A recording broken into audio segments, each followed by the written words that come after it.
Hello there, everyone, and happy February to you. Again, where is the time going? But anyway, that's beside the point. You're used to my saying that.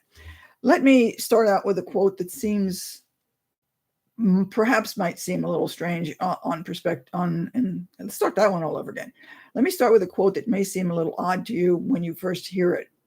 But this came from Dan Sullivan, and it's actually about perception and, in a sense, reality. Now, before we get into it, I don't mean reality in the sense of whether or not you've got 3 feet of water in front of your house or 6 feet of snow. That's not the reality I'm talking about. I'm looking at the things in the sense of the way you look at things. But let me give you the quote first, and then we'll get into it. Your eyes can only see, and your ears can only hear what your brain is looking for. And that comes from Dan Sullivan, who's a entrepreneurial coach, and he's been doing it for something like 30 years. But let me go back over that. Your eyes can only see and your ears can only hear what your brain is looking for. So that in reality, in the sense of, I've said that before about something about depending on how you're looking at this, whether you're looking at the writing or whether you're looking at the side. But another perspective, and something I want to mention, is something that we've probably all encountered at some point in time. Whether you've been in the discussion, you've probably watched other people.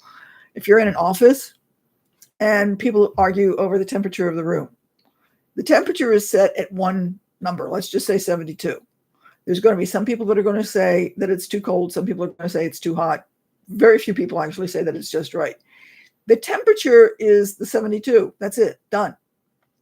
But people perceive it differently. This is the kind of perception and the kind of reality I'm talking about. Because you can't change, in a sense, you can change the number by changing the thermostat, but then you change the number on the thermostat.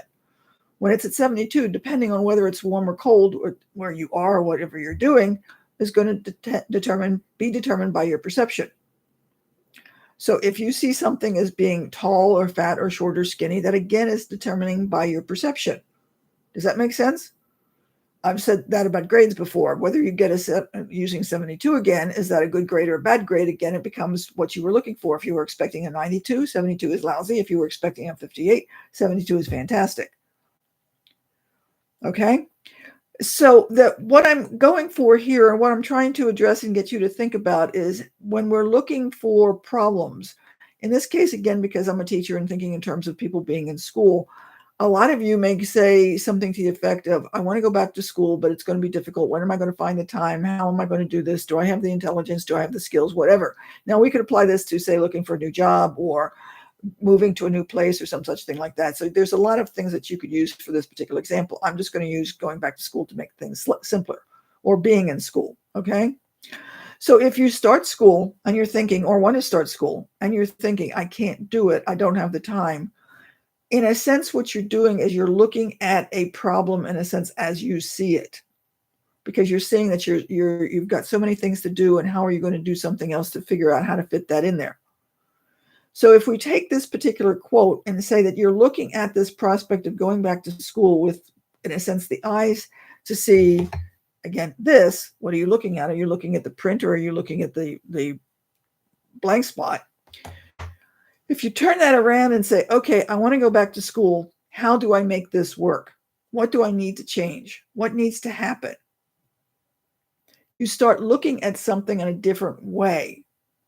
And then when you start looking for different options and different possibilities, your brain is going to start working on that particular problem. Again, eyes can only see, ears can only hear what your brain is looking for. So if you look at it from the standpoint that you have no way out, there is no solution, your brain's not going to find one. If you look at something from the standpoint of, okay, I want to do this, what do I need to do and how do I need to change it? Your brain will start looking for solutions to that particular problem. Because once you, in a sense, take the cover off, so to speak, and allow your brain to just sort of roam around and start looking for solutions, it will do so. Some of you have had this experience in some cases in which you faced a problem and you do what I refer to as putting it on the back burner. You stop thinking about it, and suddenly one day or 30 minutes later or something, suddenly you get a solution. Your brain is allowing you to look at different things once you give it permission to look for them. As long as you look for things and say, that's going to be difficult, I can't do this, you're not going to. Because the brain is not, in a sense, being given permission to go ahead and look for other options to figure out how to do that. Okay? So if you're trying to say, oh, I don't know if I'm going to be able to go back to school. I've been to school before and it's never worked out. I keep failing out, or I keep stopping, or I lose motivation. Okay. Stop looking at it from the standpoint that you're restricting yourself with options. Turn around and take a look at it from the standpoint of, okay, this is something I want to do or something I need to do. So you want to go back to school because it gives you a degree and gets you a promotion and gets you more money. Okay. So you say, all right, this is something I want to do. What do I need to do to go about getting it done? Now, I'm not saying you're going to have something in 15 minutes, but if you allow yourself to at least think of the options and allow your brain to wander around in its own little universe, whatever the brain does, it will come up with some kind of solutions. Then the next step is that you have to figure out that you're going to let yourself do it, because you may not necessarily like or want to go along with the options. So if your brain says, okay, you can go to school and you have the time to go to school and do this, but you may have to, I don't know, give up Netflix or give up social media or something. Again, these are just examples so you can get the sense of where I'm coming from. Now, you may not want to give up social media or Netflix, but then again, you're going to have to face, the issue of, okay, your brain solved a problem, gave you a solution, and you basically said, no, I don't want to. Does this begin to sound familiar to some of you?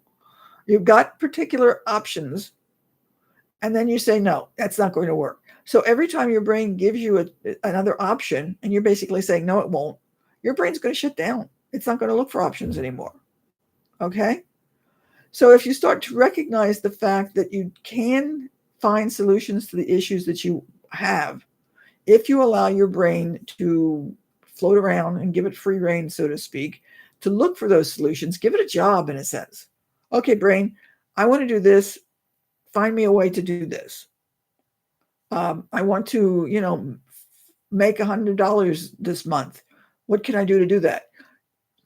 Give your brain a chance to go through and see if it can find a solution. The next thing about it is don't basically just do away with all the options it throws you, because then it's going to stop working. Because I'd be willing to bet that some of you, even though you say find some solutions, when the brain comes up with a solution, you keep tossing it away. Let's go back to the $100. Maybe you're thinking in terms of, I want $100 and like $100 bill right now. Here, take the $100. But if your brain comes up with, say, 10 ways of finding $10, and you're saying, no, that's not enough, I want $100, you're not looking at it from the standpoint of 10 times 10 is 100.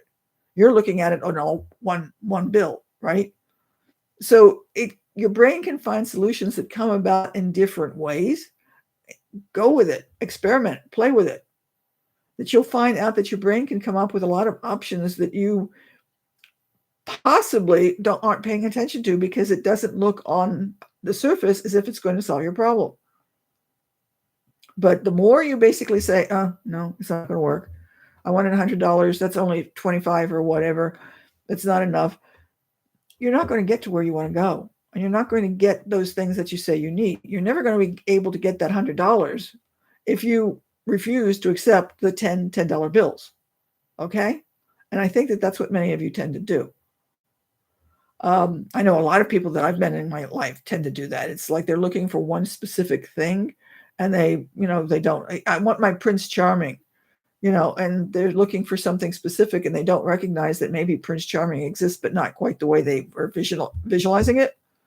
And they're refusing to accept it because they're looking for one specific thing, and it doesn't fit that preconceived notion, and they're ignoring something that's right in front of their face. Does this make sense? I hope so. If it doesn't make sense, make a note, send me an email, something, and ask me, and I'll get in some more explanation. But think about it. Again, your eyes can only see and your ears can only hear what your brain is looking for. So if you are looking for the solution to something, look for a solution and let your brain look for that solution. Don't put a stop to it, okay? So I'm going to challenge you this week to go out and find a solution of something that you're wanting. Maybe it's small, and just let your brain play with it and see what happens. Give it some practice, so to speak. If you're trying to think about going back to school, ask your brain to figure out a way that you can do it. See what happens, okay? All right, I hope this was helpful. I hope it was useful, and we will think about it and chat with you later, okay? Bye.